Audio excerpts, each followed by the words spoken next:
Après 2 jours de garde à vue à l'hôpital de Melun, Pierre Palmade a été transféré au tribunal de la même ville ce vendredi 17 février afin de passer devant un juge d'instruction et un juge des libertés et de la détention. Ce dernier a décidé de placer le mis en examen sous contrôle judiciaire et de l'assigner à résidence sous bracelet électronique. Une décision qui n'a pas plu au parquet qui a fait appel. Mais jusqu'à ce que la Cour d'appel de Paris se prononce, d'ici 10 jours au plus tard, l'humoriste qui était au moment de l'accident, le 10 février dernier, au volant du véhicule sous l'emprise de stupéfiants, est assigné au service d'addictologie de l'hôpital Paul Brousse à Villejuif, dans le Val-de-Marne.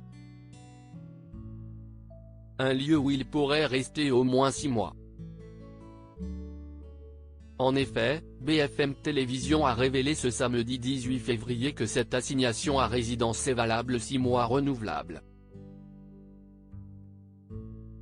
Si est-aménageable, a tenu à préciser le consultant police-justice de la chaîne, Guillaume Fard, expliquant que ses avocats peuvent faire des demandes.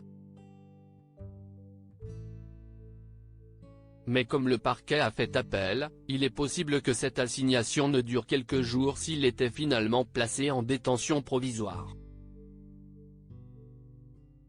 Le spécialiste a expliqué que dans la chambre d'instruction 3 magistrats vont réexaminer le débat. Les avocats de Pierre Palmade vont donc devoir de nouveau convaincre la justice que l'assignation à l'hôpital est la bonne solution. Un choix qui diminue grandement le risque de récidive. Pierre Palmade, Muriel Robin, Michel Larocque, Véronique Sanson. Les femmes de s'avier vers une année de soins minimum?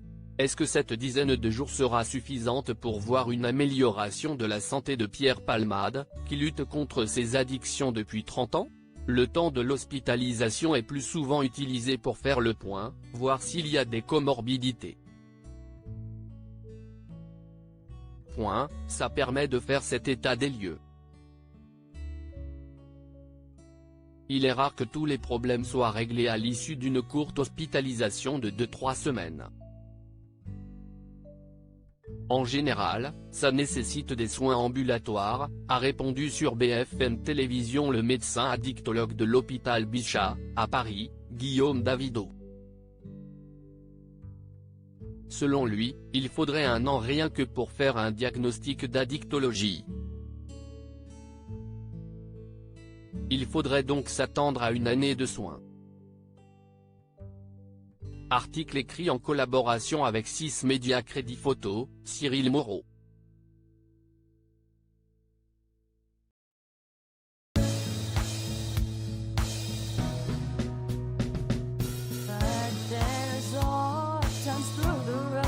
I think you can let me know. Sit down, sit back, let me help